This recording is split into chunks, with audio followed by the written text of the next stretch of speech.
En ce qui nous concerne, nous nous sommes vus ce matin avec le président Larcher et nous serons présents tant demain qu'à la conférence le 12 juillet. Hein, je pense que notre devoir, c'est d'être là, de ne pas évidemment pratiquer la politique de la chaise vide. Cela dit, Est-ce que vous comprenez cette décision? nous constatons, par rapport aux grandes associations avec lesquelles nous sommes en dialogue constant, un problème de méthode. Je pense que tout le monde sait que c'est difficile. Tout le monde sait que chacun est obligé de serrer les boulons. Il y a un sujet de fond, c'est que l'État doit donner l'exemple, alors que beaucoup a déjà été demandé aux collectivités territoriales. Et les collectivités, leurs associations aujourd'hui sont en attente de respect par rapport aux difficultés auxquelles elles sont confrontées.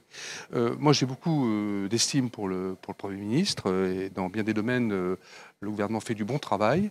Mais sur ce point, nous avons une vraie difficulté. Et si des gens aussi équilibrés que Dominique Bussereau, hein, dont la tâche n'est pas facile à la tête des départements, et solidaire d'une telle démarche, c'est que ça doit interpeller le gouvernement. Oui. Et moi, je souhaiterais que d'ici le 12, il y ait une remise à plat. Il n'y aura pas de pédé brave, de poursuite du dialogue, si à un moment donné, il n'y a pas un geste du gouvernement. Car s'ils le font, c'est qu'à un moment donné, il y a un ressenti que nous devons comprendre. Certains jugent au niveau de ces instances qu'il y a un diktat de la part du gouvernement, un chantage de l'État. Vous parlez de Dominique Bussereau. L'ADF reproche la volte-face sur le financement des aides sociales. On a entendu François Baroin qui a jugé qu'on avait demandé trop d'efforts aux collectivités, juste un mois après l'arrivée d'Emmanuel Macron au pouvoir.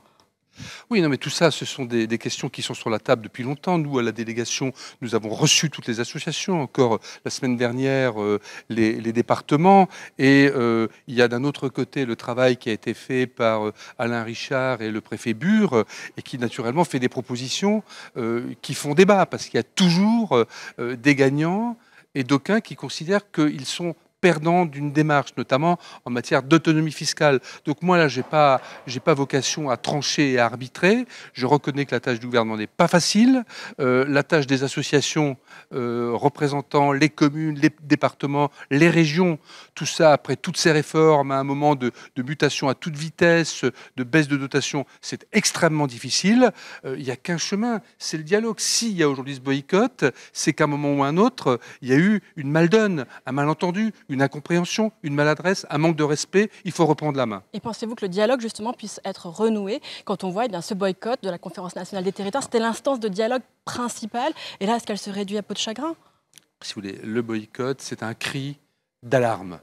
Il faut savoir que dans ces associations, il y a aussi des débats, il y a aussi des jusqu'au-boutistes et des gens plus raisonnables. Ceux qui aujourd'hui ne viennent pas sont des gens raisonnables. Donc c'est un cri, c'est un appel.